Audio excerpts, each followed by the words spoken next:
महानंदा के किनारे सरकार ने एक भी योजना सैंक्शन नहीं की। नेपाल की तराई में बढ़ा हुआ पानी और लगभग 150 किलोमीटर की नदियां सारी आकर समाहित हो जाती है कोचा दमन में, किशनगंज में, अमौर में, बायसी में, जोकी में, और इन क्षेत्रों का सरकार ने अब तक सही काम नहीं किया है। महानंदा बेसिन के काम को इन लोगों ने उलट-पुलट करके रख दिया है और हमारे उस इलाके को सैलाब से पूरी तबाही हो रही है। सरकार कोई काम नहीं कर रही। सीमांचल के क्षेत्रों में बाढ़ का कटाव से आम लोगों का जीवन अस्त व्यस्त हो जाता है।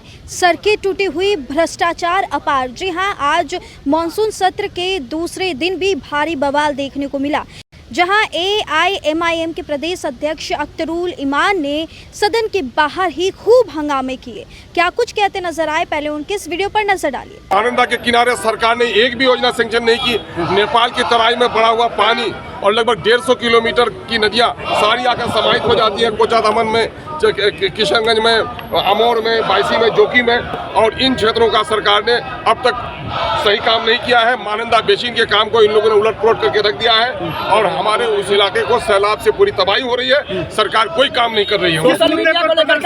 प्रदर्शन कर रहे हैं नदियों के कटाव के ताल्लुक से। ये पूरा सीमांचल कटावग्रस्त है। ग्रामीण कई गांव नदी में लुप्त हो गए हैं, हजारों लोग विस्थापित हो गए हैं। उसके बावजूद भी सरकार हमारे यहाँ जो जल मिशन का मामला है, जल संसाधन का मामला है, हमारे यहाँ काम नहीं करा रही है। सड़कें नहीं बन पा रही हैं, पुल टूटे हुए हैं। हजारों सड़कें वहाँ पर जो अनुरक्षण अवधि 5 साल की पूरी हो गई है, टेंडर करा के भी सरकार काम नहीं करा रही है। सीमांचल के साथ जो अनदेखी कर रही है सरकार, उसी के खिलाफ हम लोग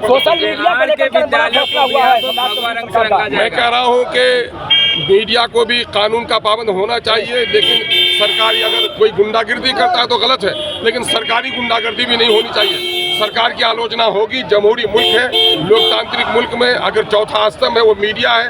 मीडिया को सरकार की नाकामियों का आलोचना करने का पूरा अधिकार है। सरकारी आलोचना, हाँ, किसी की जाति मामले पर हो, किसी की इज्जत को ठेस पहुंचाने वाला वो गैर कानूनी अगर काम करता है उस पर कार्रवाई होनी चाहिए, लेकिन सरकार के आलोचना करने पर उस पर प्रतिबंध लगाया जाना, ये जमहूरियत को, ये लोकतंत्र की हत्या। स्कूल का भगवाकरण किया जा रहा है, ये पैसे जो है गलतफहमी हो गई है एजुकेशन मिनिस्टर को कि भारतीय जनता पार्टी के पैसे से स्कूल बन रहे हैं। स्कूल का बन रहा है बिहार की 14 करोड़ जनता के खून और पसीने की कमाई से, टैक्स के पैसे से।